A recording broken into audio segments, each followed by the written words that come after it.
உலகம் முழுக்கவே new year கொண்டாடிட்டு இருக்கும் போதோ இங்க ஒரு பொண்ணுக்கு ரொம்ப விபரீதமான சம்பவம் நடக்குது. தன்னுடைய ஆபீஸ்ல நியூ இயர் பார்ட்டின்னு சொல்லி அந்த பார்ட்டில கலந்துகிட்டு படத்துடைய ஹீரோயின் ஜாலியா ஆட்டம் போடுறாங்க. ஆனா அந்த ராத்திரி அவங்க ஆபீஸ்ல இருக்கிற ஏதோ ஒரு நபர் நம்ம ஹீரோயினை கெடுக்கிறாருங்க. ஒரு 2 மணி நேரம் கழிச்சு சுயநினைவுக்கு வர ஹீரோயினோ தன்னை யாரோ இப்படி பண்ணிருக்காங்கன்னு தெரியுது. ஆனா அது யாருன்னு தெரியல.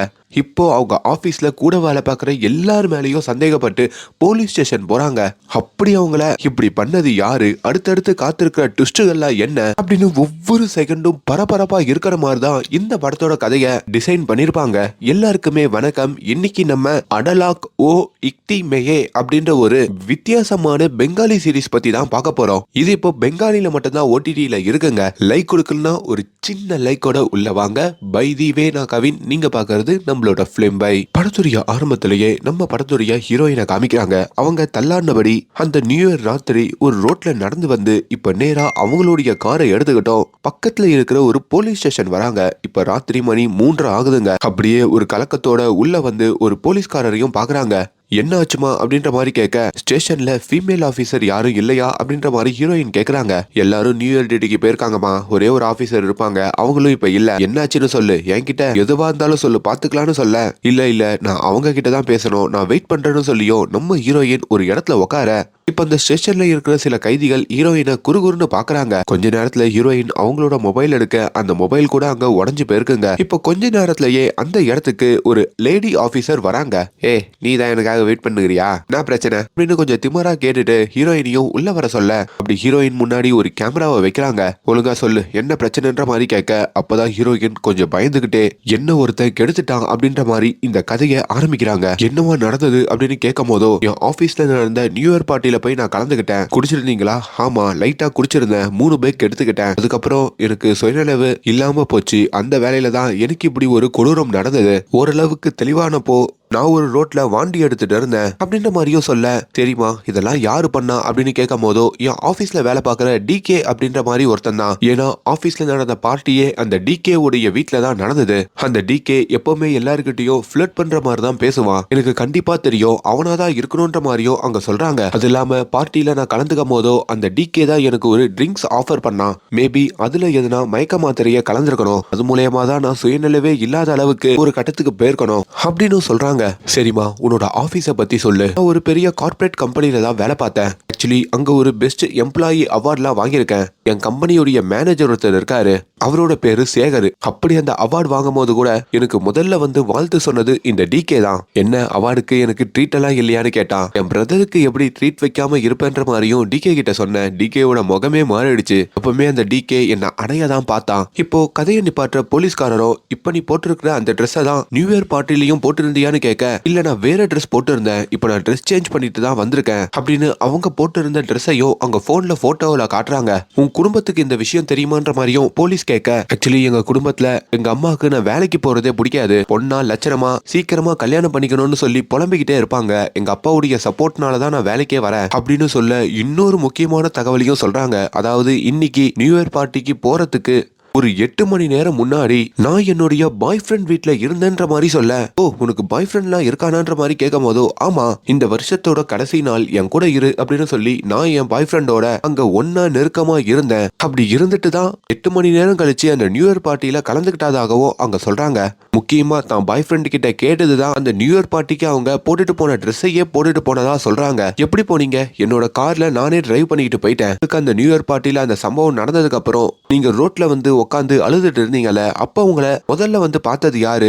என்னோட மேனேஜர் சேகர். அவர் ரொம்ப பதறிட்டாரு. ஆக்சுவலி சேகரோட மனைவி எனக்கு ஒரு நல்ல ஃப்ரெண்டு. அவரு தான் அங்கிருந்து என்னை காப்பாத்தி டிரைவ் பண்ணிக்கிட்டு வந்தாருன்னு சொல்ல, சரிமா இப்ப நியூ இயர் பார்ட்டில நீ போட்டிருந்த அந்த ட்ரெஸ் கிடைக்குமான்னு கேட்கும் போதோ, இல்ல அந்த ட்ரெஸ் எல்லாம் எனக்கு அந்த சம்பவம் நடக்கும் போது கிழிச்சிட்டாங்க. என்னை இப்படி பண்ணவன் என்கிட்ட ரொம்ப கொடூரமா நடந்துக்கிட்டான். என் ட்ரெஸ் எல்லாம் கிழிச்சு தூக்கி எரிஞ்சுதான் அவன் என்கிட்ட இப்படி இருந்தான். அவன் ரொம்ப பலசாலி, அவனுக்குள்ள ஒரு வெறி இருந்தது அப்படின்னு எல்லாத்தையும் சொல்லி கதறி அழுக. மேற்கொண்டு அந்த டிகே பத்தி சொல்லுன்னு கேட்கும் போதோ, டிகே நான் ஆபீஸ்ல வேலை பார்க்கும் போதே நிறைய வாட்டி என்கிட்ட ஃபிளர்ட் பண்ற மாதிரியே பேசுவான். நான் பக்கத்துல நிக்கும் போது கூட அப்படியே உரசிக்கிட்டே வந்து நிப்பான். அதெல்லாம் எனக்கு சுத்தமா பிடிக்காது. அத்தோடைய உச்சக்கத்தன்னா இன்னைக்கு எனக்கு நடந்த இந்த சம்பவம். இதுக்கு மேல கேள்விலாம் கேட்காதீங்க, உடனடியா அந்த டிகேவை கைது பண்ணுங்கன்ற மாதிரி சொல்ல, ஒரே ஒரு கேள்வி கேட்டுக்கிறேன். இந்த டிகே எவ்வளவு பிரச்சனை பண்றான்னு உனக்கு தெரியுது. அப்ப அந்த நியூ இயர் பார்ட்டி அந்த டிகேவோட அப்பாவோட வீட்டுல நடக்குது தெரிஞ்ச உடனே நீ எதுக்கு அங்க போற? என்னதான் ஆபீஸ்ல இருக்கவங்க கலந்துக்கிட்டாலும் உனக்கு சேஃப்டி இல்லைன்னு வர வேண்டான்னு சொல்லிருக்கலாமேன்ற மாதிரி கேட்க, ஆக்சுவலி நான் அதை சொன்னேன். முதல்ல என்னோட மேனேஜர் சேகரை பார்த்து இந்த டிகே என்கிட்ட இப்படி நடக்கிறதுலாம் அன்கம்ஃபர்டபுளா இருக்கு, ரொம்ப ஃபிளர்ட் பண்றான், ராத்திரி அவன் வீட்டுக்கு வந்தா சரியா இருக்குமாலாம் எனக்கு தெரியல, நான் வரலன்னு சொன்னேன். ஆனா மேனேஜர் சேகர் தான் ஒன்னும் பிரச்சனை இல்ல, ஆபீஸ்ல இருக்க எல்லாரும் வருவாங்க, நானும் வருவேன், உனக்கு ஒன்னும் நடக்காது, இந்த டிகே என்னோட பழைய நண்பன் தான், அவன் உன்கிட்ட மட்டும் இல்ல எல்லா பொண்ணுங்க கிட்டயும் இப்படிதான் பேசுவான், அதை நான் பாத்துக்கிறேன்ற மாதிரியும் அவரு என்ன கட்டாயப்படுத்தினாரு. அந்த தைரியத்துலதான் போனதாகவும் அங்க சொல்றாங்க. இப்ப இது எல்லாத்தையும் பக்கத்துல இருக்கிற ஒரு இன்ஸ்பெக்டரும் கேக்குறாருங்க. அவருக்குமே பயங்கர கோவம் வருது. அவரு இப்ப உள்ள வந்துட்டு, என்னமா நீ ஆல்ரெடி உன்னோட பாய் ஃப்ரெண்டோடயும் ஒன்னா இருந்திருக்க, அதுக்கப்புறம் நீ நியூ இயர் பார்ட்டிக்கு போகும்போது இப்படி சம்பவம் நடந்திருக்குன்னு சொல்ற, போதையில எதனா வளரியா, உன்னை என்னால நம்ப முடியல, இப்ப நீ சொன்னது எல்லாத்தையும் இந்த பேப்பர்ல எழுதி கொடு அப்படின்ற மாதிரி அவரு கேக்குறாரு. அங்க ஒரு சின்ன பிளாஷ்பேக்கை காமிக்கிறாங்க. நம்ம ஹீரோயின் அந்த சம்பவம் நடந்து முடிஞ்சு ரோட்ல உட்காந்து அழுகும் போதோ, அதுக்கப்புறம் சேகர் வந்து ஹீரோயினை பிக்கப் பண்ணி அவங்க வீட்டுல விட்டுருப்பாங்க. ஹீரோயின் அந்த கோலத்துல வரத பார்த்து ஹீரோயினோட வீட்டுல இருக்கிற அவங்க அப்பா அம்மா தம்பி எல்லாரும் பதறி போவாங்க. இப்போ நியூ இயர் பார்ட்டி நடக்கிற சமயத்துல மறுபடியும் கதை போகுது. அப்ப நம்ம ஹீரோயின் அந்த டிகே இருக்காரு பாத்தீங்களா, அதாவது எந்த டிகே தான் கூட மோசமா நடந்துகிட்டாருன்னு சொன்னாரோ அந்த டிகே உடைய எல்லாரும் போனதுக்கு அப்புறம் ஜாலியா குடிச்சுக்கிட்டோம் அவரோட ரொம்ப ஜாலியா ஹீரோயின் பேசுற மாதிரியும் காமிக்கிறாங்க. என்னது ஜாலியா பேசிட்டு இருக்காங்களா? அப்போ இவ்வளவு நேரம் கதறி அழுது தன்னை இப்படி பண்ணிட்டதுன்னு சொல்ல எல்லாமே நடிப்பா? ஹீரோயின் நடிக்கிறாங்களா இல்ல அந்த டிகேவா? பொறுத்து இருந்து பாப்போம். இப்போ ஹீரோயின் அவங்க வீட்டுக்கு வந்து தனக்கு நடந்த இந்த விஷயத்த பத்தி சொல்ல, ஆனா அவங்க வீட்டுல அவங்க அம்மாவும் தம்பியும் ரொம்ப பயப்படுறாங்க. அம்மா இதுக்குதான் நைட்ல நீ வேலைக்கு போவாதுன்னு நான் தலையில அடிச்சுக்கிட்டேன், கேட்கலையே நீனு, பார்ட்டிலாம் போய் இப்படி கலந்தா இதான் நடக்கும் அப்படின்னு சொல்ல, தம்பியுமே இதெல்லாம் வெளியே போயிட்டு நம்ம கம்ப்ளைண்ட் கொடுத்தா நம்மளுக்கு தான் அசிங்கம், இதை இப்படியே மூடி மறைச்சிடலாம் அப்படின்ற மாதிரி சொல்றாரு. இதெல்லாம் கேட்கறதுக்கு ஹீரோயினுக்கு பயங்கர எரிச்சலா இருக்குங்க. ஆனா ஹீரோயினோட அப்பா மட்டும், மகளே நீ மட்டும் கவலைப்படாத, அப்பா நான் இருக்கேன், உனக்கு கம்ப்ளைண்ட் பண்ணணும்னு தோணுச்சுன்னா அப்பா உனக்காக துணை நிக்கிறேன் அப்படின்ற மாதிரியும் சொல்லிருப்பாரு. அதன்படிதான் நம்ம ஹீரோயின் அங்கிருந்து அவங்க காரை எடுத்துட்டு வந்து இப்ப போலீஸ் ஸ்டேஷன்ல கம்ப்ளைண்ட் கொடுத்திருப்பாங்க. இப்ப நம்ம ஹீரோயினுக்கு இந்த போலீஸ் ஸ்டேஷன்ல வெள்ளை பேப்பர் கொடுத்து இது வரைக்கும் அவங்க சொன்னதை எழுத சொல்லிருப்பாங்கல்ல, அப்படி அவங்க எழுதிக்கிட்டு இருக்க, இப்போ அதே ஸ்டேஷனுக்கு நம்ம ஹீரோயினுடைய அப்பா, அவருடைய பாய் ஃப்ரெண்ட், அவங்களுடைய பிரதர்னு சொல்லி 3 பேரும் வராங்க. ஹீரோயினோட அப்பாவையும் அந்த பாய் ஃப்ரெண்டோ பிரதரும் உள்ள போய் இத பெரிய கேஸா ஆக்காம போலீஸ் கிட்ட பேசி நம்ம பொண்ணை கூட்டு போயிடலாம் அப்படின்ற மாதிரியும் பிளான் பண்ணிட்டு இருக்காங்க. இப்போ ஹீரோயின் எழுதி முடிச்சு அதையுமே இன்ஸ்பெக்டர் வாசிக்க, ஆனா அது எல்லாமே மாறி மாறி இருக்குங்க. என்னமா நீ சொல்றப்போ வேற மாதிரி சொன்ன, ஆனா இந்த லெட்டர்ல பண்ணதெல்லாம் டிகே இல்லன்ற மாதிரி எழுதிருக்க, வேற ஏதோ மர்ம நபர்னு போட்டு எழுதிருக்கியே, என்ன மாத்தி மாத்தி பேசிட்டு இருக்கன்னு கேட்க, ஹீரோயின் டக்குன்னு இந்த விஷயத்த யோசிச்சு, இல்ல இல்ல டிகே தான், நான் தெரியாம ஒரு எமோஷன்ல அப்படி எழுதிட்டேன் அப்படின்ற மாதிரியும் சொல்றாங்க. நான் பார்ட்டி முடிஞ்சதுக்கு அப்புறம் அங்க இருக்கிற மேல் ரூமுக்கு டிகே தான் என்ன கூட்டிட்டு போனா, எனக்கு நல்ல ஞாபகம் இருக்குன்னு சொல்ல, அப்ப போலீஸுக்கு ஒரு க்ளூ கிடைக்குது. எது பார்ட்டி முடிஞ்சதுக்கு அப்புறமாவா? பார்ட்டி முடிஞ்சு எல்லாரும் வீட்டுக்கு போனாங்கன்னா நீ எதுக்கு அந்த டிகேவோட மேல் ரூமுக்கு போன? அப்போ சம்மதத்தோட தானே நீ டிகேவோட போயிருக்கன்னு கேட்க, இல்ல நான் கொஞ்சம் போதையில இருந்ததுனால தான் மேல ரெஸ்ட் எடுக்க போனேன், அது இல்லாம மேல ரெஸ்ட் ரூமும் இருந்தது, அதை யூஸ் பண்ணதுக்கு போனேன், அப்படி அந்த ரெஸ்ட் ரூம் உள்ள தான் எனக்கு அந்த விபரீதம் நடந்தது, அங்க ப்ளூ கலர்ல லைட் எல்லாம் எரிஞ்சதுன்ற மாதிரியும் சொல்றாங்க. நான் எவ்வளவு சொல்றேன், அப்ப கூட இதை நீங்க கம்ப்ளைண்டா எடுத்துக்காம விசாரிச்சுக்கிட்டே இருக்கீங்களே, ஆல்ரெடி நான் பாதிக்கப்பட்டு தான் வந்திருக்கேன், என்னை எவ்வளவு துன்புறுத்துறீங்களேன்னு சொல்லி இப்போ ஸ்டேஷன்ல இருந்தும் ஹீரோயின் கோச்சிக்கிட்டு அவங்க காரை எடுத்துக்கிட்டு கிளம்புறாங்க. இதையுமே ஸ்டேஷனுக்கு வந்த ஹீரோயினுடைய குடும்பம் பாக்குறாங்க. மகளே எங்க போற, நாங்களும் வரோம் அப்படின்ற மாதிரி ஹீரோயினை பின்தொடர்ந்து வர, ஆனா இந்த இன்ஸ்பெக்டர் ஹீரோயின் குடும்பத்தை வெளியே விடாம, உங்க பொண்ணு ஒரு ஸ்டேட்மெண்ட் கொடுத்திருக்கா, அதை படிச்சு பார்த்துட்டு நீங்க ஒரு ஸ்டேட்மெண்ட் கொடுத்ததுக்கு அப்புறம் தான் இங்க இருந்து போனோம், அப்பதான் சார்ஜ் ஷீட் போட முடியும்ன்ற மாதிரியும் அங்க அவங்கள உட்கார வைக்க, இப்ப ஹீரோயின் நேரா ஒரு வக்கீலுடைய வீட்டுக்கு தாங்க வராங்க. அந்த வக்கீல் தான் இந்த படத்துடைய செகண்ட் ஹீரோயின். அப்படி அந்த வக்கீலுடைய ஹஸ்பண்ட் யாரு தெரியுமா? ஹீரோயினோட மேனேஜர் அந்த சேகர்.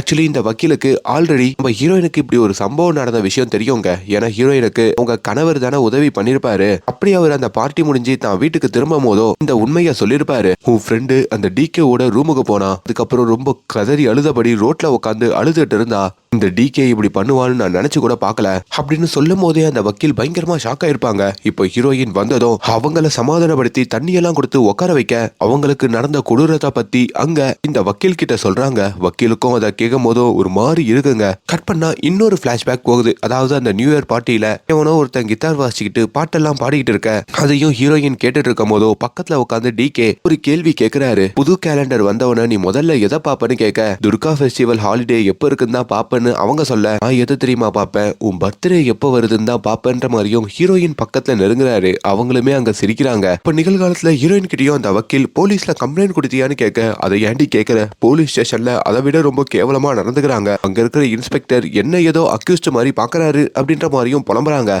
இன்ஸ்பெக்டருக்கும் பிரஷர் வருது. என்னையா அந்த கேஸை எடுத்துக்கிட்டியா இல்லையா, அந்த பொண்ணுக்கு பெரிய பெரிய ஆள் எல்லாம் தெரியுமா, அப்புறம் கேஸை நம்ம மேல திருப்பிட போறாங்கன்ற மாதிரியும் ஒருத்தர் கால் பண்ணி கேஸை எஃப்ஐஆர் போட சொல்ல, இப்போ வக்கீலுமே அவங்க ரூமுக்கு ஹீரோயினை கூட்டிட்டு வந்து உட்கார வச்சுட்டு, நம்ம இப்போ ஹாஸ்பிட்டலுக்கு கிளம்புவோம், உன் உடம்புல இருந்து சில தடயம்லாம் எடுக்கப்படும், அதனால உன் உடம்ப வாஷ் பண்ணிடாத, உன் ட்ரெஸ்ஸையும் சேஞ்ச் பண்ணிடாதன்னு சொல்லிட்டு கொஞ்ச நேரம் ரெஸ்ட் எடுன்னு சொல்லியும் கீழே வராங்க. வந்து தன்னோட கணவர் சேகரை பார்த்தோம், நல்ல வேலை அவ உன்ன சொல்லல அப்படின்ற மாதிரி வக்கீல் சொல்ல, சேகரும் எதுக்கு என்ன சொல்லணும், நான் தானே அவளை காப்பாத்துறேன், ஐயோ நான் அப்படி சொல்லல, அவ சுயநினைவே இல்லாம தன்னை யார் இப்படி பண்ணதுன்னு தெரியாம முன்னாடி நடந்த சம்பவத்தை வச்சுதான் டிகேன்னு சொல்றா. சம்பவ இடத்துல நீயும் இருந்திருக்க, அதே மாதிரி ஒரு பழிய உன் மேல கூட தூக்கி போட்டுக்கலாம், அதுக்குதான் சொன்னன்ற மாதிரியும் சொல்ல, அப்பதான் தெரியுது இந்த வக்கீலுக்குமே நம்ம ஹீரோயின் சொல்றதுல அவ்வளவா நம்பிக்கை இல்லைன்ற மாதிரி. சரி, ஹீரோயின் ஆபீஸ்ல எப்படின்னு கேட்கும் போதோ அவ சரியான கோவக்காரி. ஆபீஸ்ல அவளுக்கு கீழே வேலை பார்க்குற எல்லாரையுமே போட்டு பயங்கரமா கத்துவா. ரொம்ப ஸ்ட்ரிக்டான ஆபீசர். ஆபீஸ்ல காதலிக்க கூடாது, பொண்ணும் பையனும் பேசக்கூடாது, இப்படி நிறைய ரூல்ஸ் எல்லாம் போட்டு வச்சா. அவளைய மேனேஜரான நானே சின்ன தப்பு பண்ணா கூட அதை சுட்டி காட்டி பேசியிருக்கான்ற மாதிரிலாம் சொல்றாங்க. வேலையில தான் அடுத்த நாள் காலையில விடியுதுங்க. இங்க டிகே இருக்காரு பாத்தீங்களா, அவரு அப்படியே தலையில கட்டெல்லாம் போட்டுக்கிட்டு எழுந்து உட்கார, அவருடைய வீட்டுக்கும் இப்போ போலீஸ்காரங்க வராங்க. அந்த வீட்டுல தானே பார்ட்டி நடந்திருக்கும். அப்படியே அந்த கோலத்துல அந்த வீடு இருக்க, போலீஸை பார்த்ததும் டிகே ஷாக் ஆகுறாரு. என்ன பிரச்சனை சார் அப்படின்ற மாதிரி கேட்க, அங்க இருக்கிற தடயத்தெல்லாம் போலீஸ் போட்டோ எடுத்துட்டு டிகேவை உட்கார வச்சுட்டோம், உங்க மேல ஒருத்தர் கம்ப்ளைண்ட் கொடுத்திருக்காரு, அதுக்கு முன்னாடி உங்க தலைக்கு என்னாச்சுன்னு கேட்க, நேத்து நடந்த பார்ட்டியில பாத்ரூம் யூஸ் பண்ண போகும்போதோ தெரியாம வழுக்கி விழுந்து இடிச்சுக்கிட்டேன் சார் அப்படின்ற மாதிரியும் சொல்ல, அதுல நான் மயக்கம் போட்டு விழுந்துட்டேன், இப்பதான் நான் சுயநினைவுக்கே வந்தேன்ற மாதிரியும் டிகே சொல்றாரு. சரி சார், நீங்க எந்த விஷயமா வந்திருக்கீங்கன்னு கேட்க, ஒரு கம்ப்ளைண்ட் வந்திருக்கு. என்ன கம்ப்ளைண்ட், உங்க ஆபீஸ்ல வேலை பார்க்குற இந்த ஹீரோயின் இருக்காங்கல்ல, அவங்கள நீங்க கெடுத்துட்டீங்க அப்படின்ற ஒரு கம்ப்ளைண்ட் அப்படின்னு சொன்னதோ டிகேக்கு தூக்கி வாரி போடுது. சார், அந்த பொண்ணு ரொம்ப நல்ல பொண்ணு சார், அவங்க ரொம்ப ஃப்ரெண்ட்லியாவே பேசிக்கிட்டு இருந்தோம், அவளா இப்படி கம்ப்ளைண்ட் கொடுத்தான்ற மாதிரி அவராலையும் நம்ப முடியல. இப்போ இவரும் ஸ்டேஷனுக்கு வந்து, சார் எனக்கு மனைவிலாம் இருக்காங்க சார், நான் எதுக்கு சார் இப்படி பண்ண போறேன், அவ குடிச்சிட்டு போதையில இப்படி தேவையில்லாத விஷயத்தெல்லாம் சொல்லிட்டு இருக்கா சார் அப்படின்ற மாதிரியும் சொல்ல, ஆனாலுமே டிகே அரெஸ்ட் பண்ணப்படுறாரு. இப்ப அங்க இருக்கிற ஒரு பெரிய வக்கீல காமிக்கிறாங்க. இவரோட பேரு பிரகாஷுங்க. அவருக்குமே ஒரு பெரிய இடத்துல இருந்து கால் வர, டிகேன்னு நம்மளுக்கு ஒரு கிளைண்ட் இருக்காரு, அவன் திரும்பி அவனுடைய விளையாட்ட ஆரம்பிச்சிட்டான், இப்ப அவன் கைதாகிற மாதிரி இருக்கான், எப்படின்னா கோர்ட்டுக்கு போயிட்டு அவனை இந்த வழக்குல இருந்து நீதான் வெளியே கொண்டு வரணும்னு சொல்ல, இப்ப பிரகாஷும் அதுக்கு பெரிய அமௌண்ட்டை வாங்கிக்கிட்டும் சம்மதிக்கிறாரு. ஹீரோயின் அந்த ஹாஸ்பிட்டலுக்கும் வராங்க. அவங்களுக்கு சில செக்அப்லாம் எடுக்கிறாங்க. பதறாதீங்க, நீங்க நல்லா கோஆபரேட் பண்ணாதான் உங்களால எல்லா டெஸ்டையும் எடுக்க முடியும்னு சொல்லியும் அந்த டெஸ்ட் எடுத்துட்டு இருக்கும் போதோ ஹீரோயினுக்கு திடீர்னு ஒரு ஞாபகம் வருது. அவங்க எழுந்து உட்காந்து, டே டிகே நீதாண்டா நான் கன்ஃபார்மா சொல்லுவேன்டா அப்படின்ற மாதிரியும் கத்துறாங்க. இப்ப இந்த வழக்கு கோர்ட்டுக்கு வருதுங்க. அப்படி ஜட்ஜுமே இந்த கேஸை ஓபன் பண்ண, தரப்பு வக்கீலும் வந்து அந்த பிரச்சனைய பத்தி விளக்குறாங்க. இப்ப டிகே கூண்டுல ஏறாரு. 31 ராத்திரி எல்லாரையுமே வீட்டுக்கு வர சொன்னேன், அப்படி இந்த ஜோயி அப்படின்ற ஹீரோயின் வாண்டடா தான் என் வீட்டுக்கு வந்தாங்க, நான் கட்டாயப்படுத்திலாம் வர வைக்கல, இந்த ஜோயி கிட்ட ஏ ஜோக்ஸ் எல்லாம் போடுவேன், அதெல்லாம் காமெடிக்கு தான் போடுவேன் அப்படின்ற மாதிரி சொல்ல, உடனே அந்த ஹீரோயின் தரப்பு லாயர் எழுந்து, மேடம் அந்த மாதிரி ஜோக் போடுறதே தப்பு, அப்படி போட்டுட்டு காமெடின்லாம் இங்க வார்த்தையை யூஸ் பண்ணக்கூடாதுன்ற மாதிரியும் கண்டிக்கிறாங்க. இப்போ அதை டிகேவும் மாத்திக்கிறாரு. டிகேவும், இவன் 4 வருஷமா என் ஆபீஸ்ல வேலை பார்க்கறா, க்ளோஸா இருக்கிறவங்க மட்டும்தான் என்ன டிகேன்னு கூப்பிடுவாங்க, அப்படி என் செல்ல பேரை வச்சு அவளும் கூப்பிட்டா, அப்படி அவ விருப்பப்பட்டு பார்ட்டிக்கு வந்தா, குடிச்சா, நாங்க சந்தோஷமா பேசணும், அதுக்கப்புறம் எல்லாரும் போனதுக்கு அப்புறம் 2 விஷயம் நடந்தது. அவ போதையில இருக்கிறதுனால என்ன வாஷ்ரூமுக்கு கூட்டு போக சொன்னா, நான் மேல இருக்கிற என்னோட ரூமுக்கு கூட்டு போயிட்டு அவளை விட்டேன், அதே சமயம் வழுக்கி விழுந்ததுல எனக்கு தலையில அடிபட்டு போச்சு, நான் மயக்கம் அடைஞ்சிட்டேன், அதுக்கப்புறம் காலையில தான் எழுந்தேன், அந்த ராத்திரி என்ன நடந்ததுன்னு தெரியலன்ற மாதிரியும் டிகே சொல்றாரு. இப்ப அந்த இடத்துல டிகே தரப்பு லாயர் அந்த பிரகாஷ் எழுந்துக்கிறாருங்க. நான் சில குறுக்கு விசாரணை பண்ணணும்னு சொல்லியும், ஆனா அதுக்கு முன்னாடி நம்ம ஹீரோயின் தரப்பு லாயர் நான் சில கேள்வி கேட்டுக்கிறேன்னு சொல்லியும் டிகே கிட்ட வந்து, நீங்க ஒரு ட்ரிங்க்ஸ் இந்த ஜோயிக்கு ஆஃபர் பண்ணிருக்கீங்க, அதுல சில போதை மாத்திரை கலந்து கொடுத்ததா தான் அவ சொல்றா, அது உண்மையானு கேட்க, ட்ரிங்க் ஆஃபர் பண்ணது உண்மைதான், ஆனா நான் அப்படி எந்த மாத்திரையும் கலக்கலன்ற மாதிரியும் சொல்றாரு. இப்போ பிரகாஷோ ஹீரோயினை குண்டுக்கு வர சொல்ல, கேள்வி உனக்கு அன்கம்ஃபர்டபுளா இருக்கலாம், ஆனா அப்பதான் உண்மை வெளியே வரும், நீ அந்த ராத்திரி குடிச்சிருந்த கரெக்டா? ஆமா சார். அப்படி இந்த டிகேவோட மேல் ரூமுக்கு போனேன், உனக்கு அன்கம்ஃபர்டபுளா இருந்ததுன்னு சொல்லி பாத்ரூம் யூஸ் பண்ண, அப்ப நீ அவன் கூட எப்படி நடந்து போன, அவன் மேல சாஞ்சிட்டு போனியா இல்ல நடந்து போனியான்னு கேட்க, இதெல்லாம் எதிர் தரப்பு லாயருக்கு கோவத்தை கொடுக்குது. மறுபடியும் பிரகாஷ், நான் உண்மையா கொண்டு வரத்துக்கு தான் இதெல்லாம் கேட்கறேன்னு சொல்லியும் மறுபடியும் கேட்க நான் கொஞ்சம் தலை சுத்துற மாதிரி இருந்ததுனால சாஞ்சிட்டு தான் போனன்ற மாதிரியும் சொல்றாங்க. கிட்ட வழிஞ்சு பேசியிருக்க, அவன் வீட்டுக்கு போயிருக்க, அவனோட ஒன்னா குடிச்சிருக்க, அவன் மேல சாஞ்சிட்டும் போயிருக்க. அப்படி அந்த பாத்ரூம்குள்ள போனதும் உன்னோட மைண்ட் மாறி நீ அவன் கூட தப்பா நடந்துட்டு அவன் மேல பழி போறியான்னு கேட்க ஹீரோயின் இல்லன்ற மாதிரி மறுக்கிறாங்க. பாத்ரூமுக்கு போனதும் நானும் என் சுயநினைவை இழந்துட்டேன். ஒரு 2 மணி நேரம் கழிச்சு யோசிச்சு பார்க்கும் போதோ அங்க வேற ஒரு நிலைமையில இருந்தேன். அந்த 2 மணி நேரத்துல எனக்கு சின்ன சின்ன விஷயங்கள் ஞாபகம் இருக்கு. அப்படி ஒருத்தன் வந்து ரொம்ப கொடூரமா என்கிட்ட நடந்தது. அங்க எரிஞ்ச ப்ளூ கலர் லைட்டு அதையெல்லாம் சொல்றாங்க. இங்க பாருமா, நீ இது வரைக்கும் சொன்ன தடயம் எல்லாம் உன்னுடைய கற்பனை படிதான். டிகேவா இருக்குமோ அப்படின்னு தான் சொல்லியிருக்கே தவிர அது டிகே தான் நிரூபிக்கிற மாதிரி இது வரைக்கும் சொன்னதில்ல. சரி, நீ அந்த ரூமுக்குள்ள பார்த்த விஷயங்கள் என்ன? சரி, எல்லாமே ப்ளூ கலர்ல இருந்தது. Blue colour towel, blue colour brush, blue colour லைட்னு சொல்ல, ஏன் வாளுடைய கலர் கூட ப்ளூ கலர்ல தான் இருந்ததுன்னு சொல்ல. ஆனா டிகே உடைய பாத்ரூம் உண்மையிலேயே எல்லாமே வெள்ளை கலர்ல இருந்திருக்கும். வெள்ள இருந்து எல்லாமே வெள்ளைங்க. அதையுமே அந்த வக்கீல் நிரூபிக்கிறாரு. கேட்கும் போதோ ஹீரோயினுக்கு பதில் தெரியலன்னு சொல்ல இப்ப கொஞ்ச நேரத்துக்கு இந்த வழக்க தள்ளி வைக்கிறாங்க. இப்ப அந்த வக்கீல் மறுபடியும் வந்து ஹீரோயின் கிட்ட சம்பவம் நடந்ததுக்கு அப்புறம் நீங்க எப்படி வேற ஒரு ட்ரெஸ் போட்டுட்டு அங்க இருந்து கிளம்புனீங்கன்னு கேட்கும் போதோ அந்த ரூமுக்கு வெளியில டிகே உடைய ட்ரெஸ் சிலது இருந்தது. அதை பீரோட இருந்து எடுத்து அதை போட்டுக்கிட்டு தான் கிளம்புனதாகவும் அங்க சொல்றாங்க. பாத்ரூம்ல அப்படி நடந்ததுன்னு சொல்றீங்க, ஆனா டிகே உடைய பெட்ரூம்ல இருக்கிற அவர் கப்போர்ட்ல இருக்கிற ஒரு துணி வரைக்கும் உங்களுக்கு தெரியுது. இதெல்லாம் வச்சு பார்க்கும் போதோ நீங்க சொல்றதெல்லாம் உண்மை மாதிரியே தெரியலையே அப்படின்னு நக்கலா சொல்றாருங்க. சரி, நீங்க அங்க இருந்து கிளம்பும் போது என்ன டைம்னு கேட்க என் போனு கீழே விழுந்து உடஞ்சிருச்சு. அங்க வால்ல பார்க்கும் போதோ 3 மணின்னு காட்டுச்சுன்னு சொல்ல, நான் சிசிடிவி ஃபுட்டேஜ்ல இவங்க 1:15 அந்த வீட்ல இருந்து வெளியே ஓடி இருக்காருதா அந்த வக்கீலும் சொல்ல, உனக்கு ஒரு பாய் ஃப்ரெண்ட் இருக்கிறதா கேள்விப்பட்டனே, அந்த பாய் ஃப்ரெண்டோட கூட 31ஆம் தேதியே, அதாவது சம்பவம் நடக்கிறதுக்கு 8 மணி நேரத்துக்கு முன்னாடி ஒன்னா இருந்திருக்கியே, அது உண்மையானு கேட்க ஹீரோயின் ஆமான்னு சொல்றாங்க.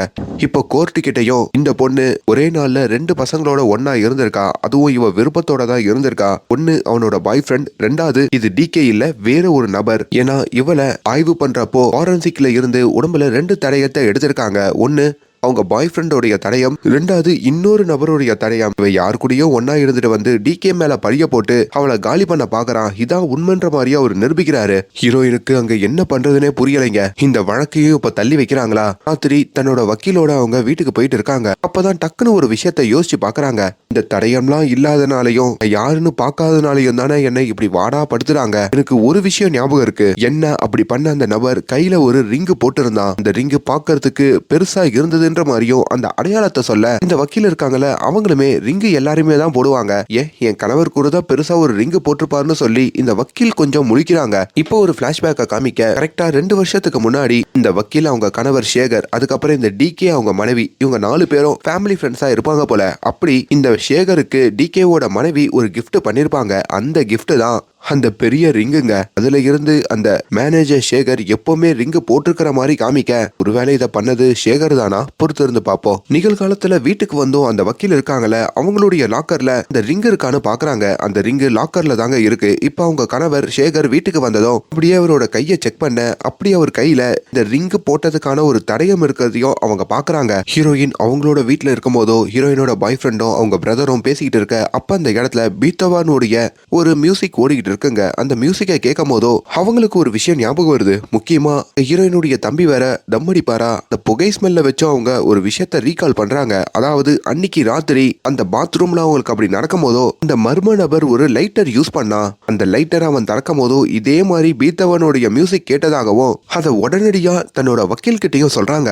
இப்ப இதையும் அந்த வக்கீல் கேட்டு வச்சுக்கிட்டு ஒரு முக்கியமான நபருக்கு கால் பண்றாங்க. அதாவது சாட்டர்ஜி அப்படின்ற ஒரு நபருங்க. அந்த நபர் யாருன்னா இந்த வக்கீலுடைய எக்ஸ் பாய் ஃப்ரெண்ட். அவர் ஒரு டாக்டராகவும் இருப்பாருங்க. நான் ஒரு பேஷண்ட்டை உனக்கு கூட்டிட்டு வரேன், நீ அவங்க கிட்ட பேசி சில உண்மைகள் எல்லாம் வாங்கணும்ன்ற மாதிரியும் நம்ம ஹீரோயினை கூட்டிட்டு வரதுக்கும் அப்பாயின்மெண்ட் வாங்க. இப்ப அந்த சேகர் இருக்காருல்ல, அதாவது வக்கீலோடைய கணவர், அவரும் கோர்ட்ல கேஸ் எப்படி போயிட்டு இருக்குன்ற மாதிரி விசாரிக்க, வக்கீலும் இப்ப அந்த ரிங் எல்லாம் போடுறது இல்லையான்னு கேக்குறாங்க. அது கைக்கு ரொம்ப பெருசாயிடுச்சுன்னு 1 வருஷத்துக்கு முன்னாடியே கழட்டி வச்சுட்டேன், போடுறது இல்லைன்னு அவர் சொல்ல, இன்னொரு பக்கம் டிகே இருக்காருல, அவருக்கு இப்போ ஜாமீன் கிடைக்குதுங்க. அவருமே இப்போ மறுபடியும் ஆபீஸுக்கு வராரு. ஆபீஸ்ல இருக்கிற எல்லாருமே டிகேவை ஒரு மாதிரி குறுன்னு பார்க்க, இப்ப நேரா இங்க சேகருடைய கேபினுக்கு தான் டிகே வராரு. மச்சான், உன்னை எனக்கு 2011 இருந்து தெரியும்டா, ஆனா நீ இப்படி பண்ணுவேன்னு நான் நினைச்சு கூட பாக்கலன்ற மாதிரியோ சேகர் சொல்றாரு. டிகேவும் நீயே என்ன இப்படி சந்தேகப்படுறியாடா? உன் பொண்டாட்டிய வச்சே அந்த பொய்க்காரியான ஜோயிக்கு வாதாடுறீங்களே, சரிடா பாத்துக்கலாம்டா, நம்ம நட்புலாம் அவ்வளவுதானே அப்படின்ற மாதிரியும் அங்க டிகே ஒரு மாதிரி பேசிக்கிட்டு இருக்க.